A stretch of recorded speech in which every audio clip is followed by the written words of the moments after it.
It's Emil. It's Emil Guillermo. Emil, Amok to you.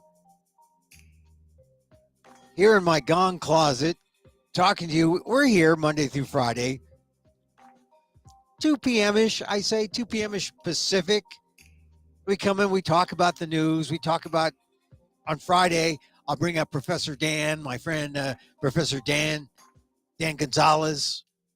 We'll talk about the things that happened this week. And if you're, well, really anywhere in the world, APEC was it. And if you're in Northern California like we are, well, APEC had some kind of impact.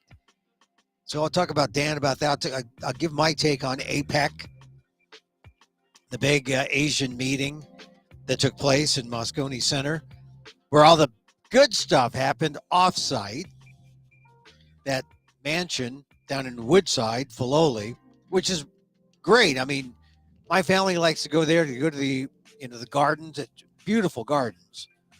So yeah, I can see why she wanted to go someplace, and she and Biden wanted to go someplace that's so remote and away from the crowds. The crowds weren't there to hound them.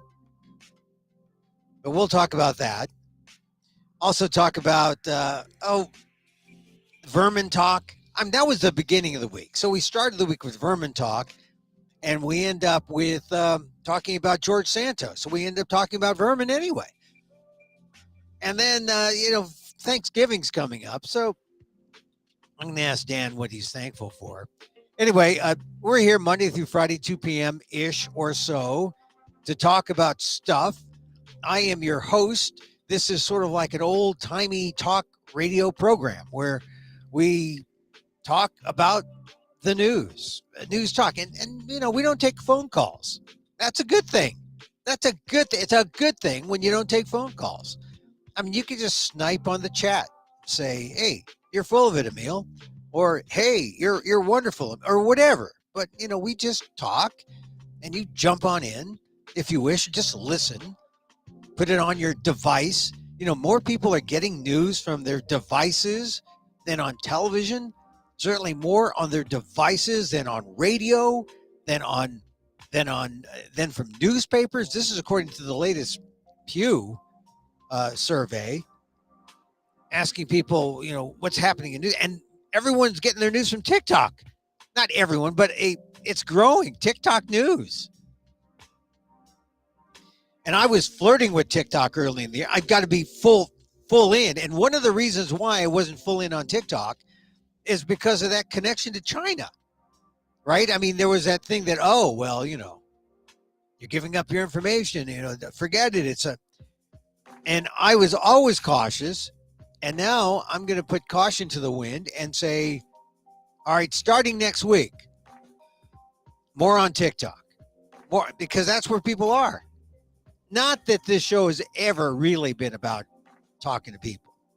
I mean, this has always been my secret podcast that I do live here, and you can catch it on YouTube at Emil Amok 1. You can catch it on X, formerly known as Twitter, although now that IBM is pulling ads because they feel that Elon Musk is an anti-Semite or something, they're pulling ads. Maybe it's time that we go from Twitter or X. You can also find this on Facebook, fb.com/EmilGuillermo.media. fb.com. I like Facebook. But, compared to Twitter, or compared to TikTok is growing, and Facebook is like in its own little social media rocking chair, not going very fast. But TikTok is like exploding. Anyway, we'll bring up Professor Dan in a sec. I do want to talk about my column that I wrote for the Asian American Legal Defense and Education Fund, because that was really pretty much my opinion about APEC. I mean, I had a choice to go to APEC on Wednesday or have a root canal. Which would be better for my health? I think it'd be better to go get the root canal. But, I'm torn. I said, I got to go see President Xi. I need to see Biden together. But then I would have gone to San Francisco. I would have been stuck on the bridge with the traffic created by the protesters. I would have gotten to San Francisco and I said, well, where's Biden? And they'd say, oh, Biden's in Woodside, 30 minutes away. So in many ways, it was better that I just said, screw it. I'm going to get the root canal. The other thing is, the event that I was invited to actually was a meeting of investors to meet with different governments. For example, in this case, the Philippine government, with the promise of hearing from Bongbong Marcos, who would give a keynote. I decided, yeah, I mean, you know, would that be worth being at? When the big news of the day was 30 minutes away with President Xi and Biden. So I went and got my root canal, and lo and behold, well, I kind of knew this, but I didn't really know his, the person's background. The person I went to, my health professional, and I'll call him X to protect him. He's got a story that's pretty typical of a lot of Asian Americans. X came to America about 20 years ago. He immigrated. He naturalized. He still has family and friends in China. But his life, his opportunity was in the United States. He became naturalized. He has kids born here. They are Asian Americans. And he's got this practice now in California that is about as close to the American dream as it gets. This is a kid, young guy from China. And was he paying attention to President Xi? No, he was paying attention to my root canal. I could tell you. But I realized that is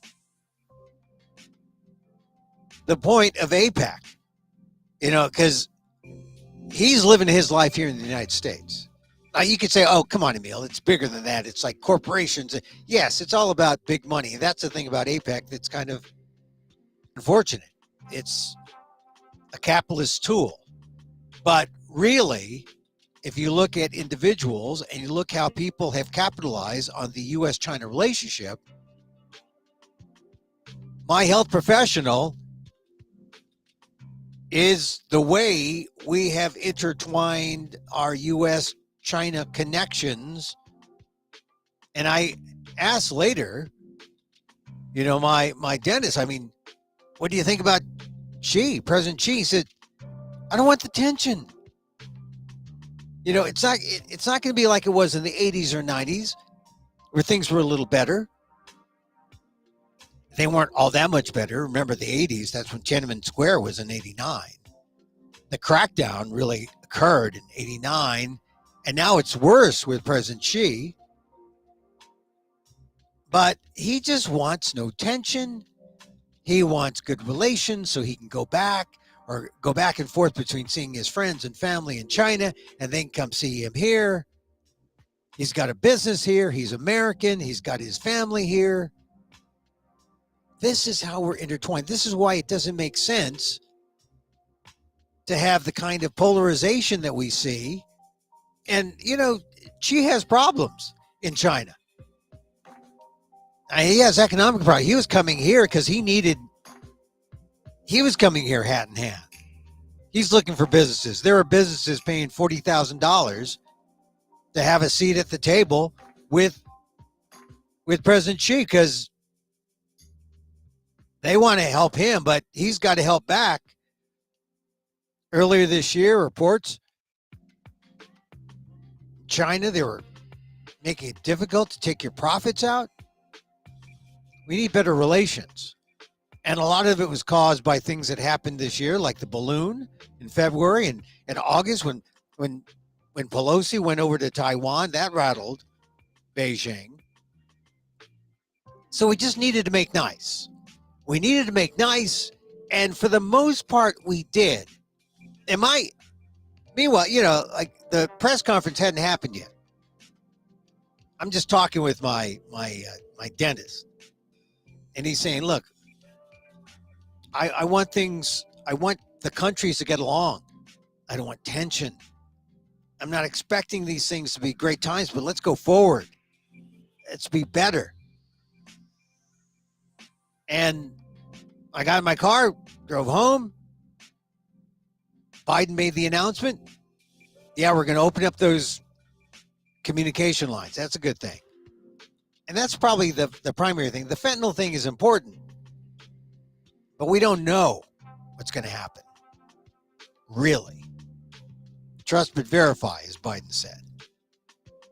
And then on the off, like Biden's out the room practically, and one more reporter sneaks in a question. You called Xi dictator. Is he still a dictator? And the president just said, well, that's what he is, which is pretty incredible. That's what, and then the foreign ministry of China responded that Biden's remarks were extraneous. No, he said extremely erroneous and irresponsible.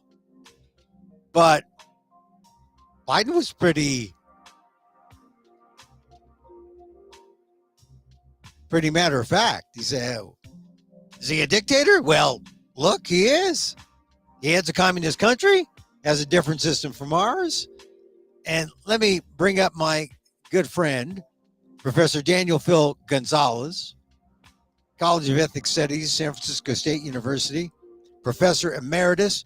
Dan, when you heard that dictator talk, did Biden just undo everything, or was it much ado about nothing? What did you think? It's not much ado about nothing. I mean, it was important. It was something consistent with what he said earlier, so he didn't want to look like he was backing down from a statement made last year. Yeah. And I think that Xi is in a, right now he's pretty weak. Yeah. The economy is tanking.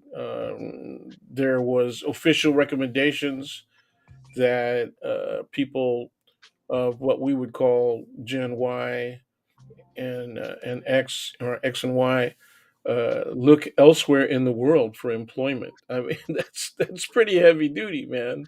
Yeah. And so it's kind of interesting, right? Because they're suffering from age old, the effects of age old policy in China.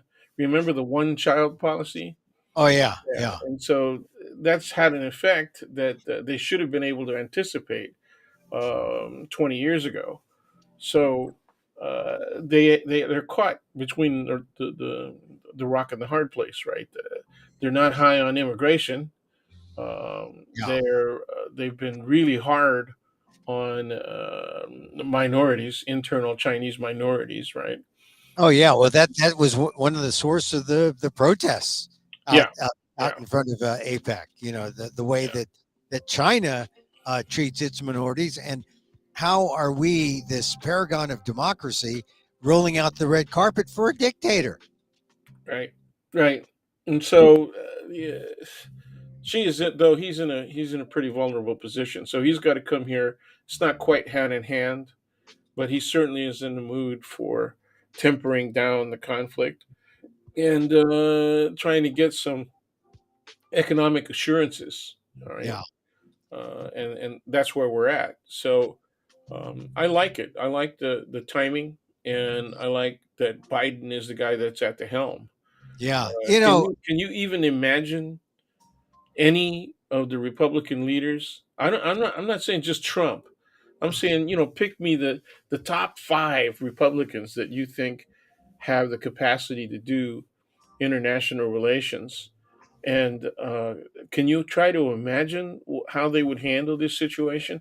Well, here's the thing that gets me, Dan. That you mentioned these generational things that China was stuck because with old policies, and if you want to talk about the U.S. people who are stuck with old policies, the Republicans, right? I mean, Yeah, yeah. they want to point the Oh, finger. They that's the want to say, funniest part, right? They quote Reagan all the time, and they actually are behind, far behind. It would take them another generation to yeah, catch up to where Reagan left off. Reagan, remember, was the guy who headed up the pardon mhm, of immigrants, right? yeah, In '86, and his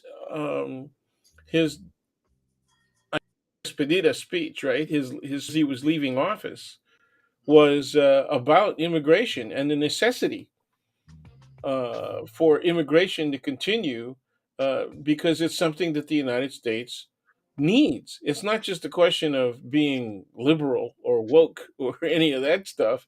yeah, It's a necessity for the replacement of workers at all levels, and particularly technical workers. And that's the thing that cracks me up. Now, some Republicans are starting to say, yeah, we need to revive, immigration for certain categories of people, right? And I was laughing this morning, and my wife said, "What's?" Linda said, "Hey, what's so funny?" And I said, "Well, the most qualified people to take the kinds of jobs that the Republicans are calling the jobs of tomorrow, right, are going to be non-whites. They're going to be people from two places heavily concentrated. One from Asia, right, yeah, because they have the school systems, and two from Latin America, yeah, okay, and from some even African countries that have done a better job, right, of building up their uh, post-secondary educational systems. So we've already started seeing that. I get great enjoyment out of watching basketball, professional basketball, and football, and seeing all of these second generation Africans, right? oh yeah, Second generation African Americans making it big in professional sports. I think after only one generation, that's fantastic, man. You yeah. know, Well, to get back to your question about, name five Republicans who would, take an enlightened view or how they would handle President Xi on something like an APEC summit, like we had here in San Francisco, and almost to a person, the top five Republicans, you can name your own five in your head, but they all would be pointing their fingers saying China villain, China treacherous. There's a reason why we have spies in China, a reason why we have our nukes pointed at China. It's because they're the enemy. that's right. And that's And all they Biden see Biden China is as. making he's dealing with the devil. Yeah. You know, Yeah, and and that's so poisonous. The thing that gets me also is that, like, when I saw my Chinese dentist, he's an example well, of how. there it goes, Emil. I mean, you're just freaking biased. Well, no, he shows how intertwined. You're so vulnerable. I mean, you got your mouth wide open, and this guy's No, no, no. he's He is. drilling into your freaking jaw. No, we I mean, are that puts so. you in jeopardy. No, we are so intertwined. We not only have companies, Oh, Chinese yeah. companies coming in to No, buy you're China making an buying. excellent point. You're making an excellent point. If the Republicans really wanted to fight China, all they would have to do is tell people, don't stop buying stuff at Walmart.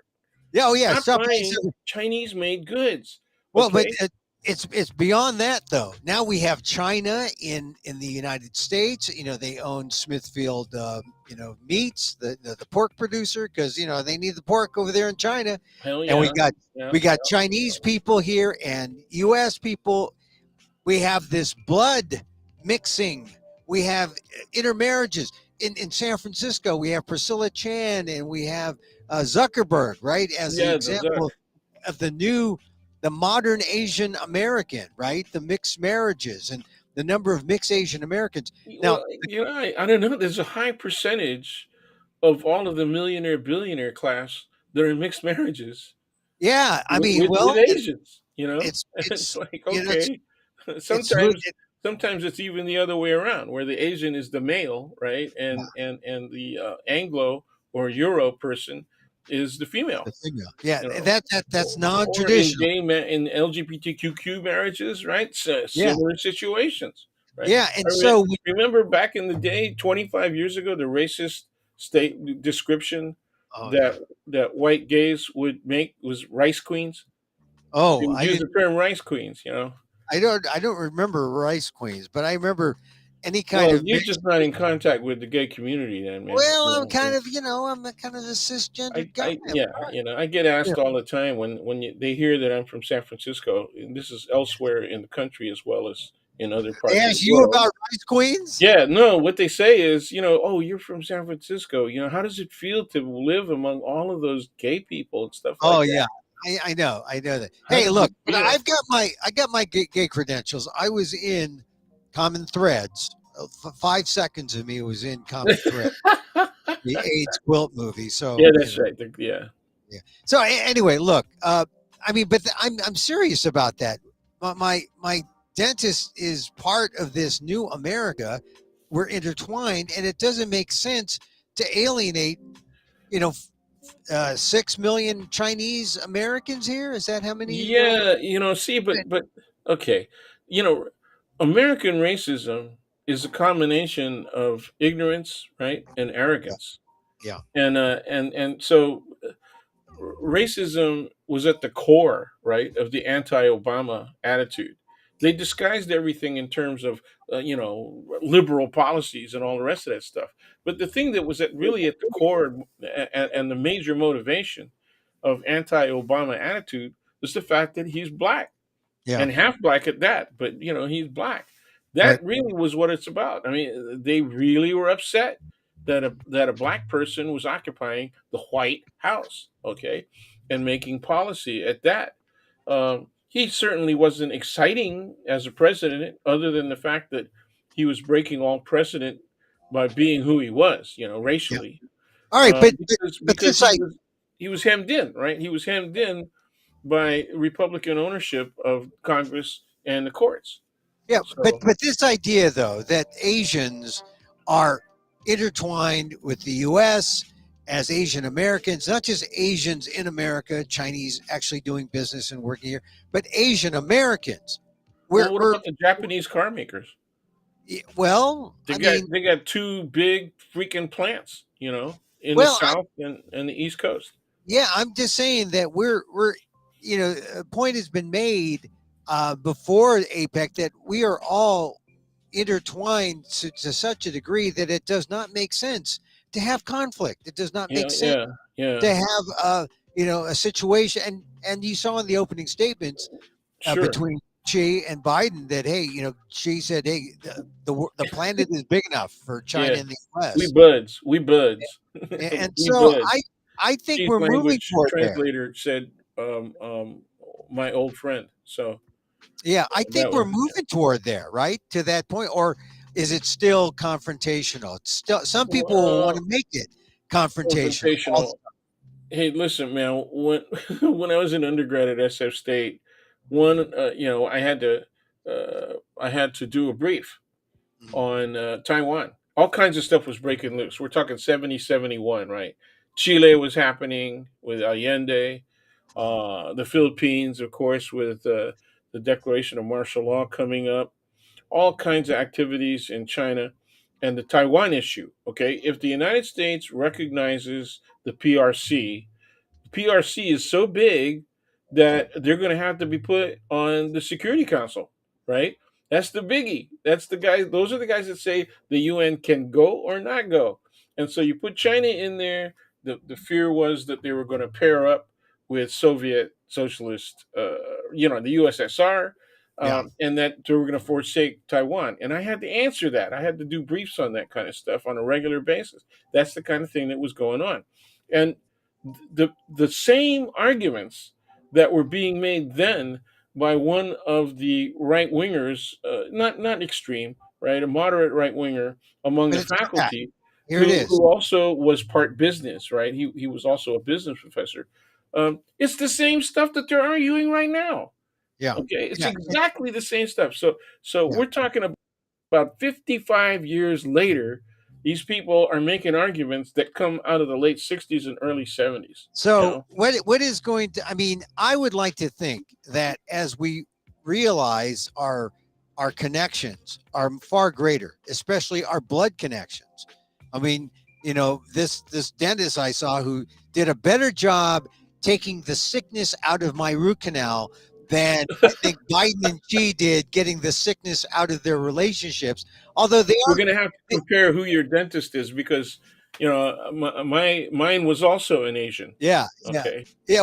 but this guy, my guy's a South Asian. Well, the thing is, this is where the grassroots economy. Sure, my regular dentist is a half Korean, Yeah, half Chinese, right? yeah, And both of them are also professors at UCSF. yeah. I mean, I'm telling you. I mean, what So, you yeah, white people don't like that, well, see, man. well, White folks. here's the problem, though. Here's what will happen if we go into a conflict, and this is one of the things that I know Asian Americans were looking at. If we go into a conflict with China, it will spill over and it will impact innocent Asian Americans who are just doing their jobs here in the U.S. Right? I mean, that. Well, one of the things that I've said to students at SF State, or recent discussions, and also Sac State, was you got to learn. They said, well, what should we be doing, in terms of political outlook and all? And I said, you've got to learn to develop a global consciousness, global understanding of what's going on. You have to understand that what happens in the Middle East affects what happens in Asia, and that what happens in Asia affects what happens to you in this country. All you got to do is take a look at anti Semitism. That's all you have to do. It arises out of the conflict in the Middle East, and then it affects Jewish people all over the freaking world, including the United States. Yeah, and Okay.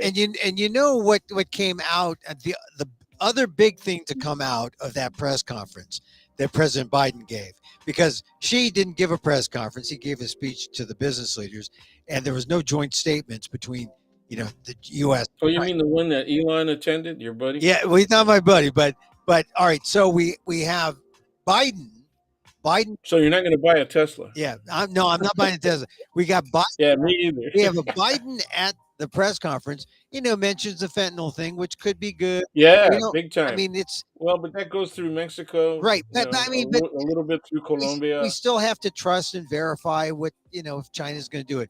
But the Yeah, thing, so you got Biden quoting Reagan, yeah, essentially. right, they're right in the Cold War. But the other big thing is that they mentioned that, hey, you know, uh, Biden says we're open communications, because we don't want these mistakes to happen. Absolutely. And that's where the Philippines comes in, right? Because now the Philippines, Yep. if their Well, you boats, got to everybody should watch Red October, so yeah, and well, understand, I man, mean, that but communication is absolutely necessary. yeah, but if another Philippine boat gets rammed by a Chinese naval vessel, in the Are we going Spratly to Island, come? Are we going to come to their assistance? Yeah. West Well, Philippine I hope we Sea, get to that before we're done. I mean, we're almost halfway done now, but yeah. yeah, we got to talk about Junior Oh yeah, yeah. being Well, all right, being at we'll get to APEC. that. So. But here's the other thing that came out of that press conference. Mm-hmm. The big thing was the military comms. Mm-hmm. This connects to your global Mm-hmm. connection. That so they asked him about Hamas. They asked him about Israel. They asked him about about Biden. They asked Biden Mm-hmm. about the Mm-hmm. hostages. And one thing that was not spoken is what kind of he's Biden said they talked to Chi about, Yeah, he brought it up. Yeah, but then he clammed up a little bit. But the speculation before was, oh, Iran, China, buds, pressure China can put on Iran to somehow ease the tensions in the Middle East. I mean, that's really kind of the path, well, right? that's good. That's good stuff. But Iran right now is in a position of power because remember they don't only have a relationship with China; they got a relationship with Turkey and with Russia, Right, particularly right. Russia under Putin.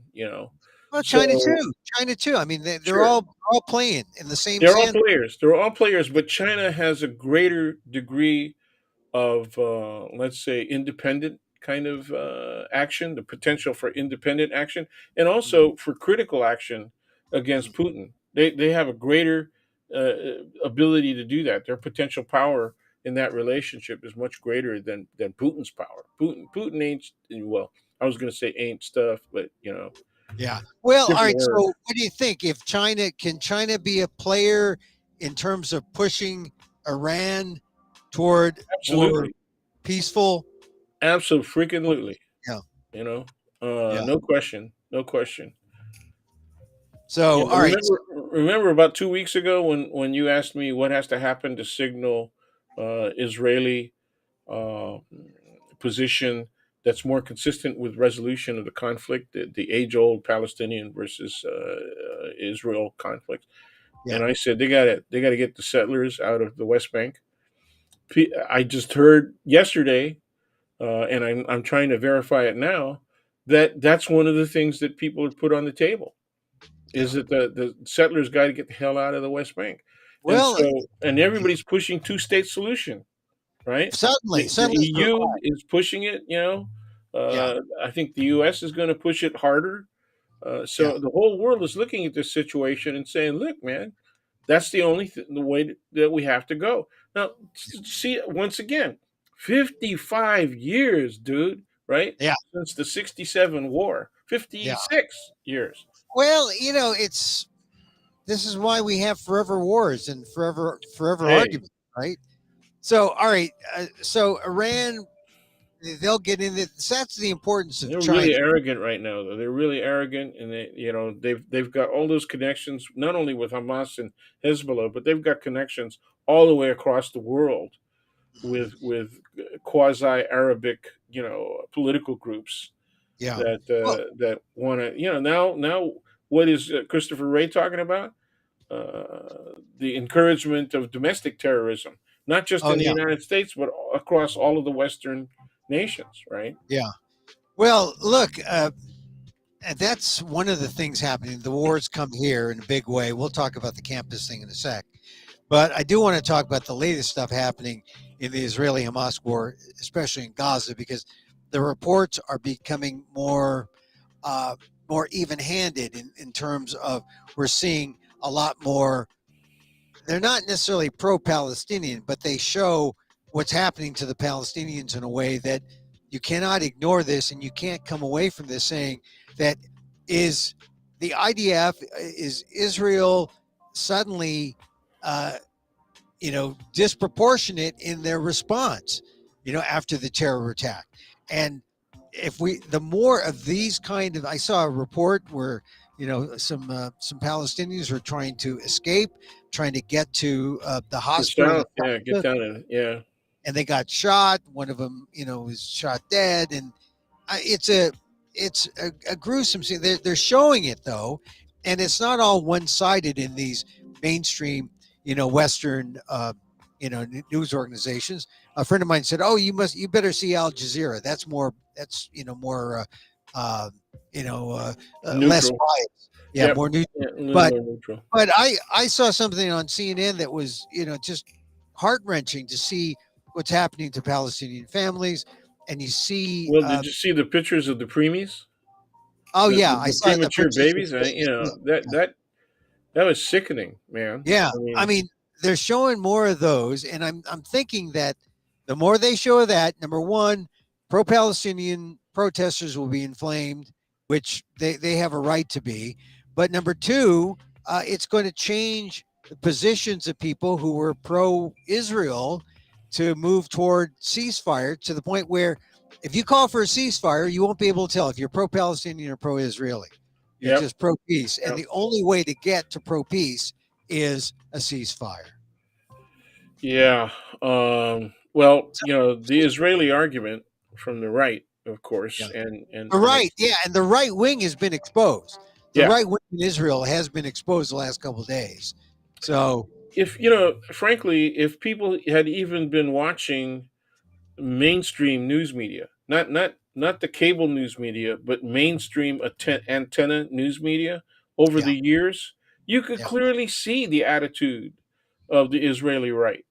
It's yeah, really obvious, right? They were jumping up and down and rejoicing over things happening to Arabs and Palestinians worldwide, yeah, especially in the neighborhood. yeah, In Saudi, they were rejoicing over the warfare going on between the Yemenis and the Saudis. that kind of stuff. Yeah. Oh yeah. Well, I It mean, was really obvious, and so then now people are saying, "Wow, man, the right wing in Israel has got that kind of sway," and it's a really small percentage. It's well, comparable. It's comparable to the so-called Trumpers, right? oh yeah. Hardline Trumpers in the United States. It's a In fact, minority. I started to see more commentators say, "Oh, Netanyahu's just like Trump now," and there is a vision of the Yeah. right in Oh yeah. Israel that is really, just despicable. Yeah, in that regard, they're totally comparable. The thing Yeah, is that Netanyahu, by far, is more intelligent than the other guy. But yeah. yeah, But the yeah, thing is, Netanyahu is also on his way out, that's right. and He's got the same problem. yeah, and I don't know. He wants to hang in there, but he's Oh, he will vilified. hang in there. He will. Well, He he's will vilified. literally hang in there. Yeah, he's vilified in Israel, and he's not much liked here. But you see Biden sort of forced to embrace him at this point. But I don't know for how I long, don't because know. I've seen Jewish community leaders, with their selfies with Netanyahu, but yeah, those were taken 10 years ago, right? When everybody was yeah, favoring him as a great leader. yeah. I mean, early on in his career, yeah, but the longer he stays, not so good. Okay, uh, so let's see what happens with the next couple days. I guess Israel and the U.S. saying, "Hey, look, the headquarters, Hamas headquarters Look at all the underneath." evidence of these weapons, hidden Yeah, behind I MRIs and the UN is pretty good when it stands up and says, "Look, we got to do an independent investigation. We can't take there it is. Israel's word or the U.S.'s There it word." is. Well, what Yeah, do but people think when here? the UN was called in and they did an independent investigation of weapons of mass destruction in Iraq, Yeah. remember that? Oh yeah. Bush too said, they're around here somewhere. I mean, he even joked about it. He even joked about it, right? Well, look, this is the thing. This is why you got to be careful with everything that is said. Thank goodness the UN stepped in because you know those that bunker on video is being shown by uh, by Israel, the Yeah, IDF. But yeah, yeah. to the news credit of or the credibility of American or Western news organizations, they are Yeah, they said skeptical. we have not independently verified this Yeah, information. and However, they yeah, said that U.S. intelligence says that it is an accurate position to say that there is a Hamas tunnel system underneath the hospitals. yeah. There's a tunnel system, but does it Yeah. get to the headquarters? I mean, can you avoid? I mean, because if it would be terrible if Israel violated war crimes by going into that hospital on Well, they whatever. did though, but they Yeah, did I know, technically. I know. Technically, it is. Yeah, yes, yes, and that's why we're at the stage now where the death count is sort of equal. Uh, Maybe now, I was calling for a ceasefire from the beginning, but now we need Yeah, but one. you're one of those lefty peace freaks. You're a peace freak. That's what's wrong with you. You know. Maybe I just think that we got to get to the end point. The end point is peace, and if it's not serving, Oh, you're right in there with Jesus. Yeah, he was woke too. yeah, All you got to yeah, do is yeah, take a look at the eight beatitudes. And what is all that stuff, man? Share with everybody. That's Jesus, socialism. We don't Jesus. want that. Hey, you want some wine? Give me some water. Jesus, I'll turn it Jesus into wine. was a lefty. Jesus was a freaking lefty. We don't need that. Jesus, I like Jesus. I like Jesus. Hey, did you see Marianne Williamson is coming up in the polls in New Hampshire? Actually, she Here we showed up go again. Here we at the go New again. Hampshire It would be poll. cool. It would be cool if I didn't believe that she's holding Putin's water for him. That's the No, problem. no, Oh no. come on! Oh come on! I mean, she was in that freaking. She was at that same dinner, right? That What that all dinner? the other clowns were What in dinner? Moscow with freaking Putin. I What I don't know about that. I around don't know. No, 2016. I Oh, you didn't know that, no, man? I didn't. But Oh look, I will man, say this. Marianne Williamson is the biggest knock on her is that she's not a, a politician, but actually that's one of the biggest things for her. She's not a politician. Yeah, well, look at what we have in the whole Republican Party about not politicians. Well, yeah, they're not politicians. And not Well, politicians. And friggin' well, they got to stand for that's something. that's the other that is stupidity. That is actually stupidity, right? That they What? think that anybody could do a better job than professional politicians, right? In Congress and in Well, it's just that professional presidential politicians, administrations.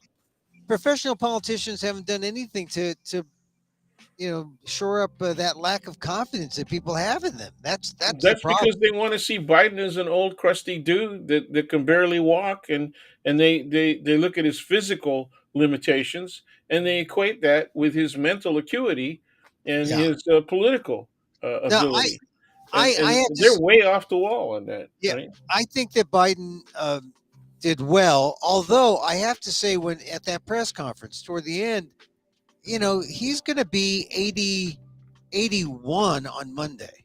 Right. On Monday, he's going to be 81. Yeah. And by time, if he gets reelected by the inaugural day, he's 82. 82. Yeah.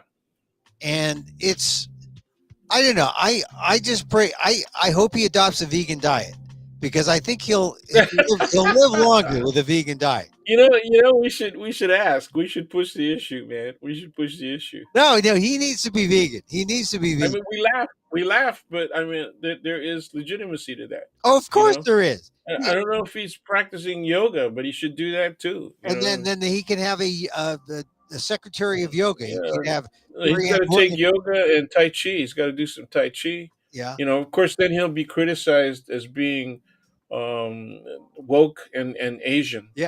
He's too pro Asian See, because all of that stuff comes out of Asia. well, look, he could if he gets reelected and Marianne Williamson does well, she can be his secretary of meditation, and then she can be like any other politician, sit in the corner and do nothing, and that would be perfect.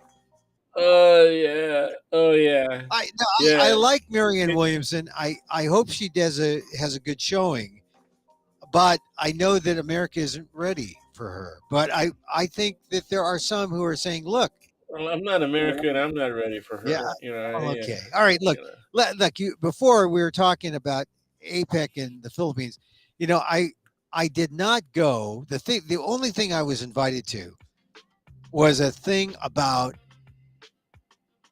meeting with Filipino government officials to invest in the Philippines. And this Okay. is the thing about APEC. It's a total capitalist business tool, right? That's it. That's what the protesters are protesting. That's up there around two or three in terms of the reasons that Oh, Dan, I lost you. Come back. Are you there? I'm here. Okay. You go. Yeah. That whole thing. It's So I was invited to go hear from the government leaders and how I can maybe invest in tilapia farms. I don't know, or I don't know what they wanted me to invest in. It's I have not no money to nutritious. invest. I'm not an investor, but I was just going to go there to observe.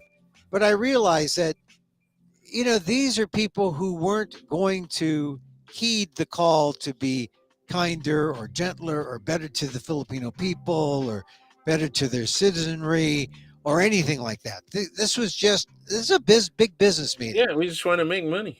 Yeah, and that's one of the reasons why I didn't go to that. I thought, let's get the bigger picture, which is China and U.S. relations, because if those military communications are open, that's going to benefit the Philippines. Yeah, That's that's going to true. be, you're not going to That's have true. any mistakes happening in the Spratly Islands. And think, I think that's one of the flashpoints that gets underplayed. The other thing is Taiwan as a flashpoint Yep. got relatively, And it will be. It will continue to be a flashpoint. it got relatively underplayed. But now that the comms are open, now that they'll talk, and now there won't be many misunderstandings. So, all right. So the Philippines, Bong Bong. Yes. He didn't Yes. really I didn't really see much coverage of Bong Bong. Did he make a A splat? No. In fact, in order to get the details of his discussion, because he didn't make a speech exactly, but he was a participant on a panel. Mm. And in order to find any quotes on that, and much less a complete statement about what he said there, I had to go to the Philippine papers. Oh yeah. So yeah, the Philippine and the global Filipino oriented papers. So See, that's the thing. You go to a thing like this, like APEC, and there are all these audiences. You know, there's the American audience. Every uh, leader has their audience to their country, and there's all right, these right, silos. I yep, mean, and that's right. then there's the Asian American audience that just wants to make sure that I want to make sure that my mom and dad who are still in the home country can come visit, or that I can go visit them, and Hmm. there's no problem. But it's like there's so many different news angles, but the biggest one probably is that hey, China and the U.S. are friendly again, friendly. Yeah, well, we were talking about how a lot of that is economic, right? It's also military, though. That's as you emphasized earlier. So it's important in other ways than just profit making and profit taking. Yeah, But you can't but divorce economics from politics overall, right? You can't. no, no. The two are absolutely merged.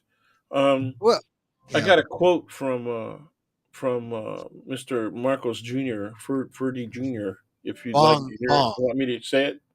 Yeah, what do you say? I think one of the great advantages that APEC and the countries in the Indo-Pacific, Asia Pacific regions have been able to manage is that very difficult balance between cooperation and competition. Pretty good, the president said during the same forum. And yet, we've seen, for the most part, I would say that we've done it. Okay, this is where I kind of differ. And what has driven the growth of the region is they're able to compete with one. We find opportunities where partnerships will give better results. We are all perfectly willing to enter into those partnerships as well, Marcos said. Oh So I yeah, think that's going to ask be the case. China We've done that. it before. That's the nature of APEC. Yeah. So, people were I've been asking people, how do you feel about the junior being, and Mm. most of the people that were my long Oh, Dan. are all anti Marcos. Hey, Dan, you However, have to. Yeah, Dan, my hold on. Hold statement to on. Dan, them, Dan, hold on.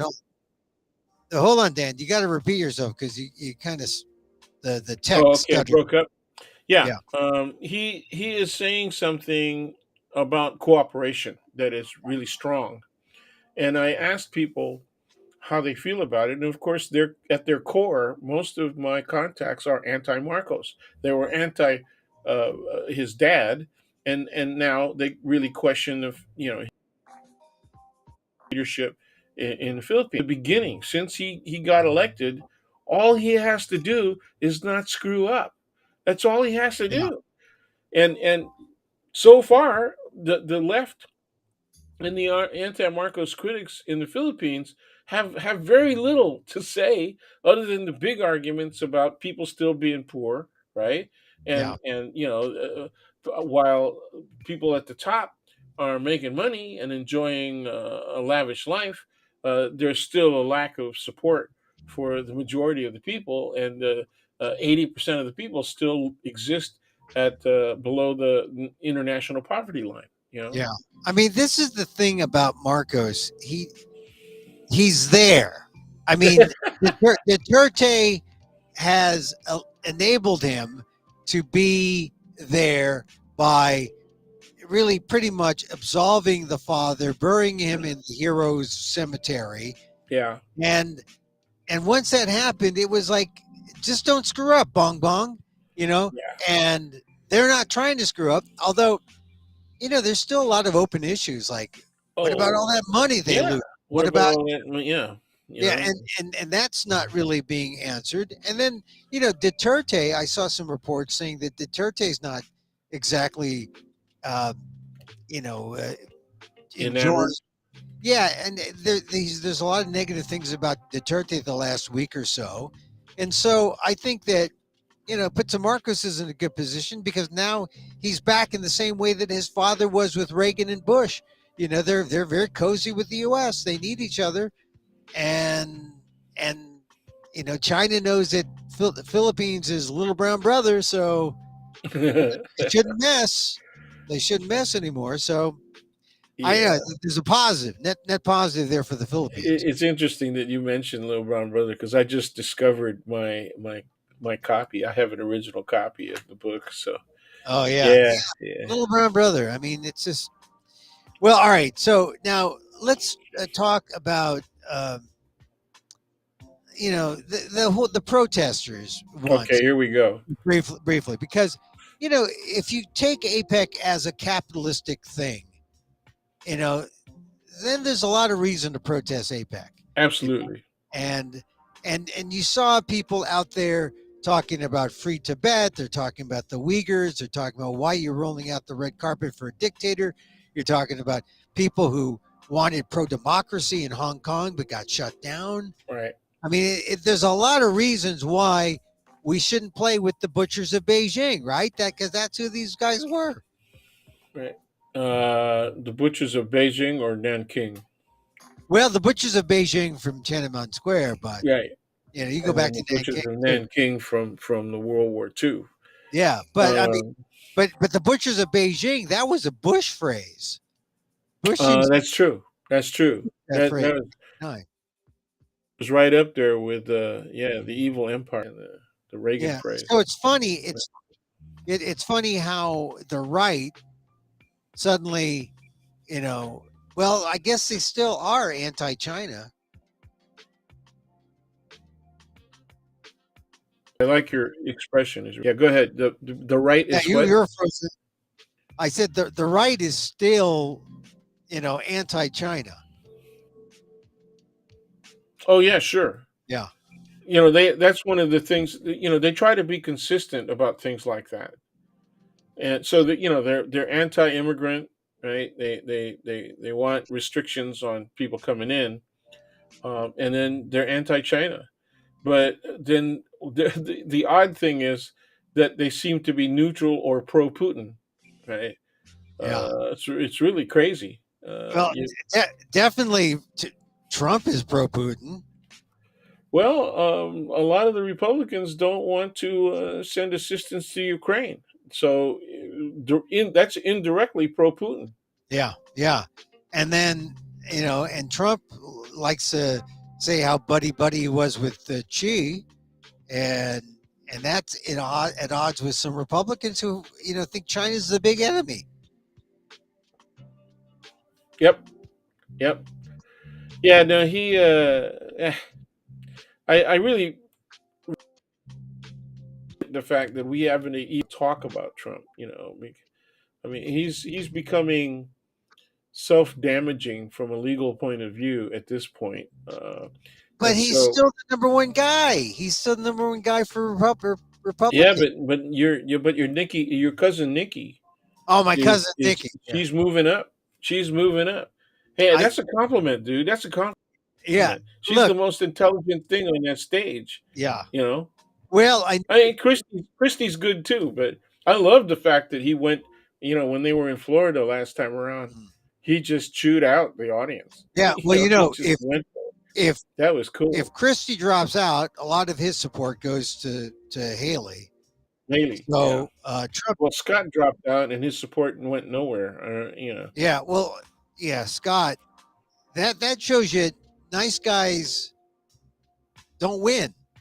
I mean, he wanted a nice guy campaign, and Yeah, but how much of that is because he's black? I don't know. You mean he had He can't run as an angry black man. I mean, so he's got to run as I'm a harmless black man. well, maybe you have a point there, but I think he also wanted to take down the temperature of Yeah, the of absolutely. the the negative polarizing Trump. Yeah, but how is that seen from the right? How is that seen not only from pro-Trumpers, but how is it seen generally from the right? And and being a nice guy and looking for working across the aisle, that's death Yeah, sentence, man. That's like, right. yeah, It's seen as weak, and we saw that this week, right?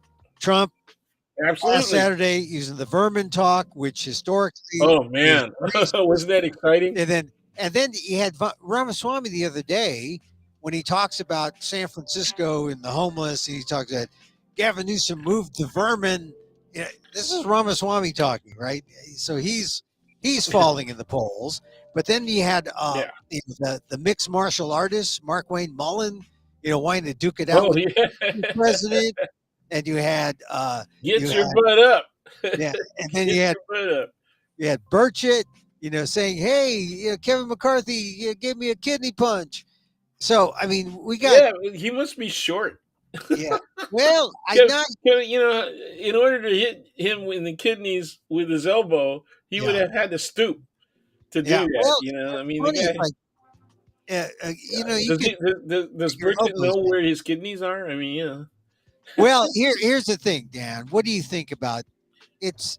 Is this an example of the kind of this is the natural rhetoric of divisiveness, this kind of violent, it's the overly natural right. macho? It's the natural rhetoric of the right. They are so pro violence and in your face antagonism that's their brand. That's what they've been doing.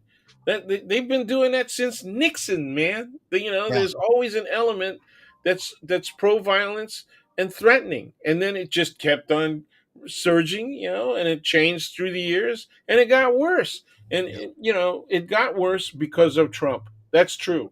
yeah, The element has always been there. Okay, always been an element of people who are so frustrated, so upset, and as I are at the root of all of that. Right? They yeah, just even if they're not hurting in real terms, they believe they're hurting because they're yeah, being told that they're hurting. Right? yeah. And what they see as evidence of injury to their interest. Oh, you It's froze as again, simple Dan. as that. Finish your last sentence. You froze. Well, race is really at the core, right? Race and class, and one of the things that a lot of white people resent is that there are people of color who are occupying positions of authority at this point. And if you combine that credibility and class issues, right? It's Yeah, it's like the old issue of the African American community looking at Asians in their midst, running stores and seeing those Asians as being far more successful. Remember the anti-immigrant stuff in the 80s and 90s, oh which yeah, is these people are brand new. They can't even speak English, and the belief in the African American community was that they were getting government assistance that should be going to African Americans.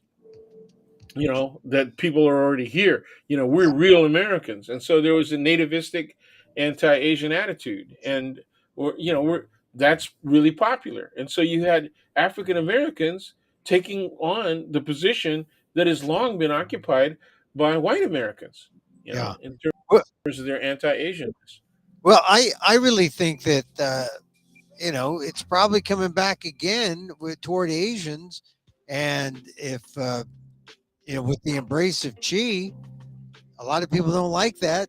They think you're sleeping with me. Sure. I mean, they didn't mind Trump and Putin, maybe because Putin's white, to the naked eye, and maybe Oh, that's interesting. has the same interest, but they see Biden and Xi, and it's like, oh, what's he doing? This is terrible. What you doing? Yeah. How can Well, that's the funny part, right? Like when you said earlier that there's all the intermixture, and you even mentioned blood, right? oh Because of yeah, intermarriage and all the rest of that. intermarriage, yeah, Well, even that's been going on for a long time. yeah, I mean, you remember back in the 50s and 60s, Asian guys were resentful of the fact that so many white dudes were hanging out and making it with Asian women from all of our communities. yeah, And the greatest out marriage was occurring among Japanese American women, right? Japanese American women marrying out, and in the early 70s, even the academic element of the Japanese American community that were well ensconced in some of the biggest and best universities in the country were saying, well, there is a problem because if this continues, there's not going to be any Japanese American community anymore because they saw all these people that were marrying out as they defined that as a loss, right? They didn't think that people who married out and then produced uh, mixed race children, that those children would identify with being Japanese American. And in point of fact, they were entirely wrong. You know, there's a most of the people that I know that are half Japanese and half something else still identify with being Oh Japanese yeah, American. yeah. So I mean, most of the mixed race Asians, do not. There's no denying their Asian identity. I mean, if anything, they embrace it more. yeah, Even yeah, the and half. yeah, they Yeah, actually absolutely true. I mean, those are the people. They're not zealous, like in the worst sense, but they are very interested in seeing themselves as informed and understanding yeah, of the root culture, the old culture, as well as the practice of that culture here in the United States and elsewhere in the world. Among the yeah. diaspora, right? But it's also the modern evolution of our ethnic community. Yeah, To blend absolutely. in, to be part. There are a whole lot of people that I used to laugh at the fact that a lot of the white guys that married Filipino women and Chinese women, that they would endeavor to learn more about their wife's culture than most of the other people around them. So they would end up knowing more about the culture and history that their wives came from than other members of their wives' Oh families, yeah, right? yeah, yeah, You would see that all over the place, man. you know, and I have my most interesting conversations with those people, yeah. particularly the ones that are former veterans, right, of the Oh U.S. yeah. military. If you fought in the war and you had, your bride was Asian, Yep, there's a. Yeah, I also noticed that too about veterans. They like to talk about the history of their wives' culture, and yep, because they were there fighting for that culture, for the freedom, and also for America there. yep. All right. Yeah, part of it is because they want to rationalize, the interracial relationship, Yeah, from a personal point of view. true. But whatever their motivations, there are also those who are abusers, right? That married Asian women because they expected them to be subservient Oh yeah, yeah, yeah. That's true. and different. That occurs, but happily, at least from my own observation, that does not occur on a majority basis. That it's a minority of white men that behave in that fashion. It does occur though, no problem. Yeah. I mean, there is a problem. Okay. Anyway, Just a couple of we're things. we're past our 60 minutes, I so know. But a couple of things I want to touch on though, and that is George Santos not running again. Looks like oh he's going to god, get now expelled. you touch him. I don't even want to watch. I mean, it's fine. The irony is that the Republicans have no problem expelling George Santos, and for relatively small things. Like, I mean, look, it's not small to take campaign money and then use it for personal gain, like a subscription to a porn service or, going to Sephora Botox. for Botox or Yeah, makeup, whatever. you gotta fix them wrinkles, man. You know, He but wanted he wanted to puff up his lips. but what really gets me is that okay, yeah, that you go after Republicans. Republicans go after that. But crimes against democracy, do they go after that with Trump? Nope, nope. I And mean, it's so not just Trump. I mean, there's a whole bunch of other people that commit other crimes that yeah, they don't go after. As far as I'm concerned, some of the stuff the effect that Tuberville is happening, mm, the effect that he's having is near criminal. yeah, the way he's holding up the military Yeah, yeah. appointments. I mean, It's it. That's really bad. I mean, he's putting, and then he denies that has anything to do with national security. So, The guy's a complete idiot. so why is he doing it exactly? I I mean, think why? he honestly believes that he is carrying the torch for life, pro life, and anti abortion. I think he honestly Oh, believes that. he's inserting abortion and using this as his kind of he's blackmailing America pretty much. Yeah. And he can't back off. At this point, he can't back off. And so it's really up to the Republicans in the Senate and then to be joined by Democrats to eventually. But it's up to my, to expel him. To what would they do? nah, I think they would just work around him, change the rules so that you Change can the go ahead rules? and make yeah. And that's an easy thing to do. Yeah, It's an I easy mean, thing to do. yeah, Tuberville, yeah, but no, let's go. I was thinking about the big criminal of democracy, Donald Trump, I and know I you do. well, well, well, I just think that George Santos's big crime is he thought Donald Trump lies so he can lie. Donald Trump breaks laws so he can break laws. But Donald Trump has some kind of power. George Santos, as a freshman House member, Republican, has no power. In a district that usually votes Democrat. Yeah. So, He got nothing. but his political calculation was just way off, and it's sort of Well, he's funny that compulsive. I mean, look at him. He's compulsive, man. He well look at the way he he's who he is. dresses. Look at the way he dresses. I I mean, don't I don't want to blame him so much as I want to blame the Republicans for not being consistent in going after the lawbreakers from within their ranks. And they there are can't many. afford that though. They can't afford it because they got a four seat majority. You know, and they dump his butt, and there's going to be an election next year, and it's not looking good for some of the districts that they won that were historically Democrat. Well, if Trump continues doing what he does, the Republicans do nothing to rebuke him, and they just back him up all They the way. can't. They cannot. Okay. I mean, there's several commentators that have said it comes down to the individual need of Republican elected officials, right, to retain their jobs. They're stuck Yeah. because they cannot. They will lose a significant portion, if not a All substantial right. portion, So of they their got constituents if they say anything critical of Mr. Trump. so they got to be like Adam Kinzinger and just say, "I'm out of here," or like Liz Cheney and say, "I'm out of here," you know, Yeah, and say, yeah. "I I can't play I this. I actually can't play." appreciate Liz Cheney more than Kissinger because Liz Cheney is still in the fight. I Yeah. mean, Kissinger's gone quiet.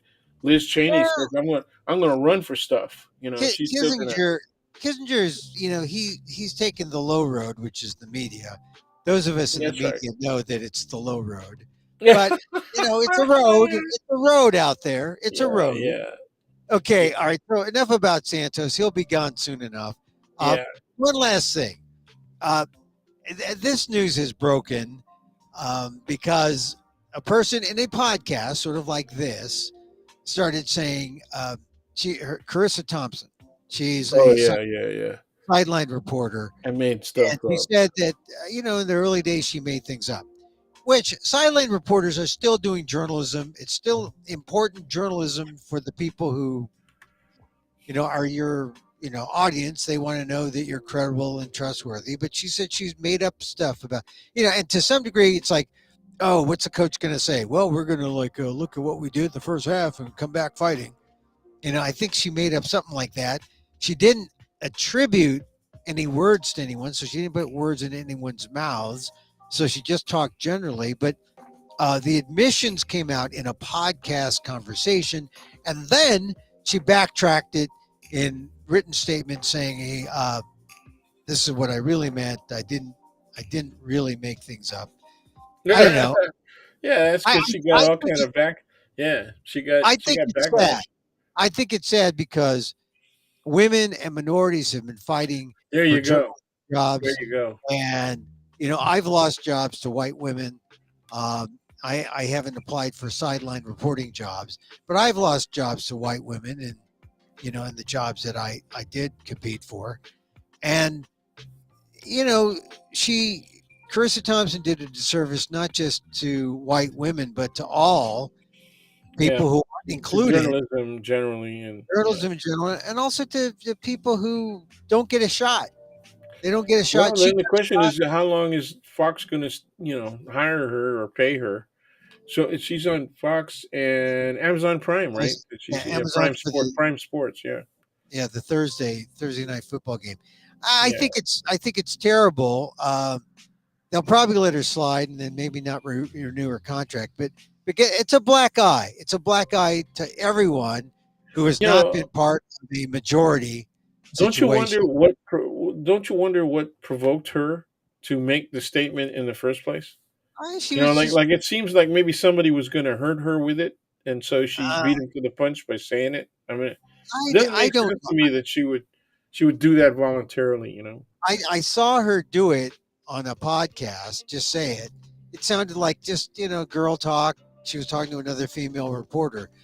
But, when word got out, boy, I mean, she sobered up. It was like, hey, people listen to this stuff. It's real. When you say it out in the public, it's Yep, real. yep, So anyway, Carissa Thompson is getting in on the chin. And I don't know if she lasts, but if she lasts, it's because someone up there is protecting her because she's Carissa yeah, Thompson. But yeah. she shouldn't, because if that were a person of color, female, male, Yeah, they wouldn't last. I agree. I They agree. wouldn't. All right, so Dan, one last thing. I'm not going to see you until after Thanksgiving, maybe. Are you going to be thankful? You got something to be thankful for? Absolutely. Yeah, you do. You want big stuff or you want little stuff? How about one big and one little? Okay, the big one is I'm glad Biden is the guy. Okay, I regardless didn't of expect you to say that. I mean, yeah, not in the context of this question, but it is something to be thankful for. Yeah. So why you're did damn you pick? right. You're damn right. I mean, people are underestimating how critical this moment is in world history and in global circumstances, not just U.S. but Mhm. global, right? Yeah. And anyway, and the little one is inflation. That's coming down. We're going to be able to afford things once again if the pattern continues. That's the big question at this point, right? So that's where it's at. Other than It's that, always. personally, our family has been through. We've lost some friends, that passed away, and all of them are younger than us. Yeah. So that we are not thankful for. What we are thankful for in that regard is that the people left behind have got support. They've got the closeness and love of their friends and family. So that's the good part. There's always something that we can look at that brings us some gratitude. We think in terms of gratitude. So that's where it's at for me. But yeah, Yeah. Yeah. I mean, I, I appreciate you saying that. I mean, um, it's tough because we're still we're in a post-COVID world that's not really quite post-COVID. It's yeah, COVID in all the shallow ways, but it's still out there. You still have to be careful. And um, yeah. We've also lost some close associates. I won't call them friends, but they're the same generation as us, and yeah, that's also saddening. But at the same time, it's a little more acceptable than yeah, when people a generation younger, right, are passing, and they won't get to see. They've got children that are now pregnant, but they didn't get a chance to see, their grandchildren, that kind of stuff. It's the kind of thing that makes you appreciate what we would like to enjoy as the completeness, right, of a life. yeah, So that part is problematic. It's harmful. It's yeah. emotionally harmful. But it's where we're at. Yeah. Well, I have to say that, bringing up life and death, I mean, I'm grateful for every morning I wake up and, I still can peek from under my covers and there's light out there. I mean, I'm here. you know, Yeah. so always grateful for that. Oh yeah. Grateful for, my family and friends. I think I would include you. I think I would include you. Okay. I And am grateful for your existence and yeah, for the existence of Kat, your much better half. well, And thank you. I look, Dan. No, seriously, it's a very small world, and these little things. I mean, I was surprised when you first said Biden.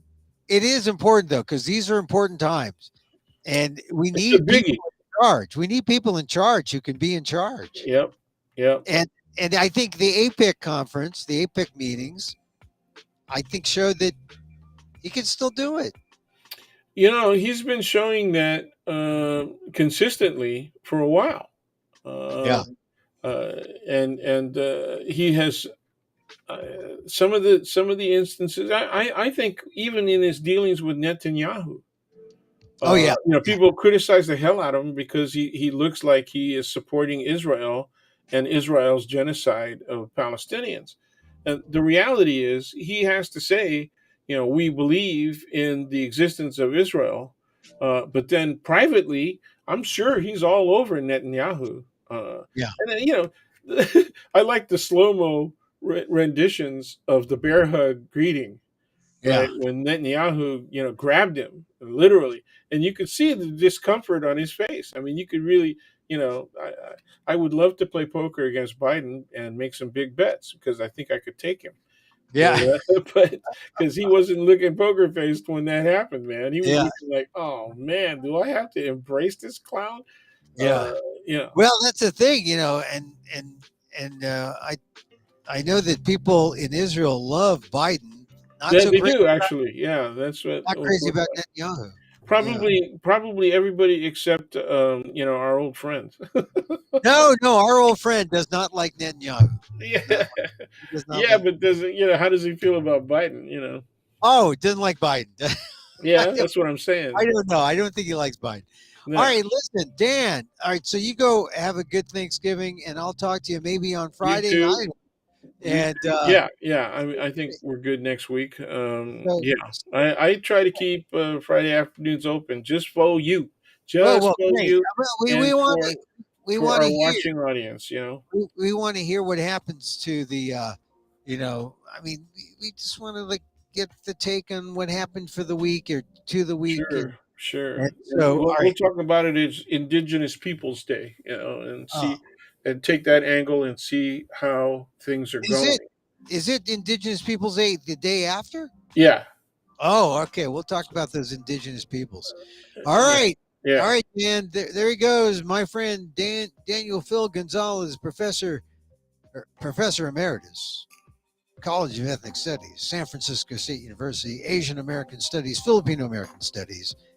We bring him in every Friday because he's got a perspective. And he asked me about my tooth. He asked me about my root canal.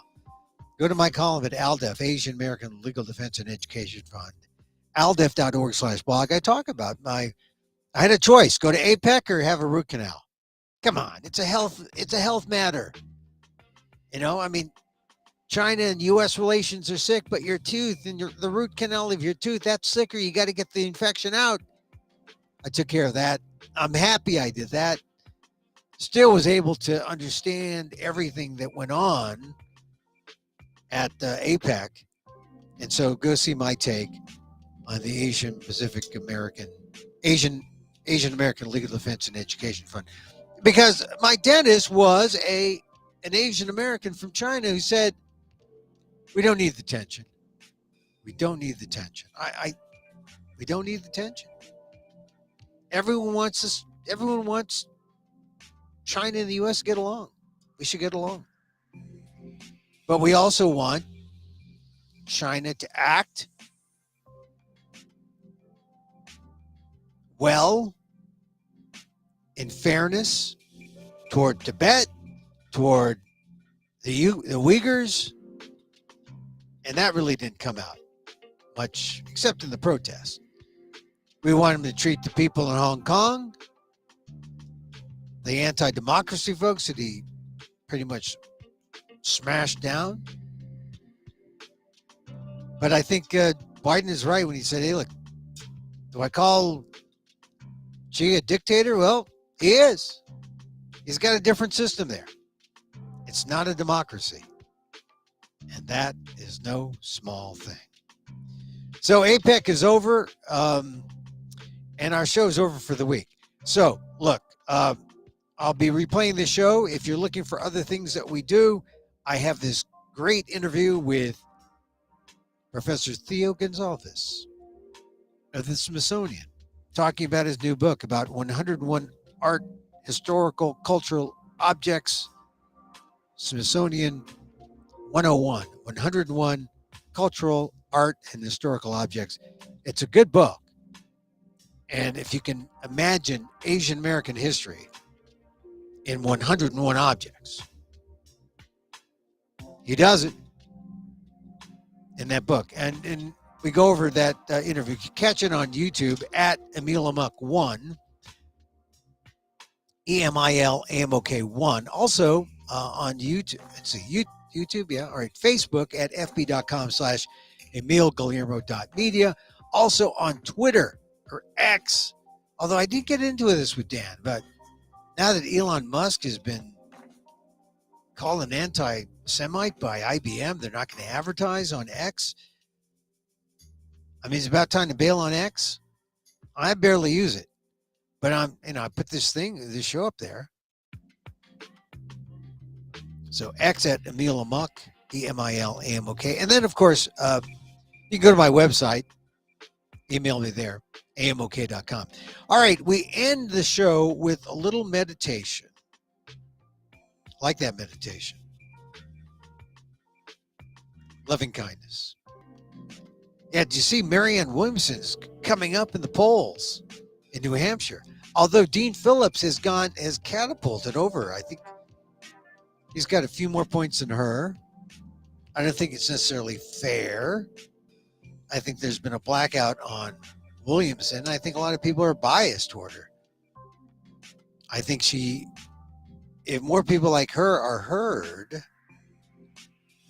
politics would be different. Maybe politics would be kind.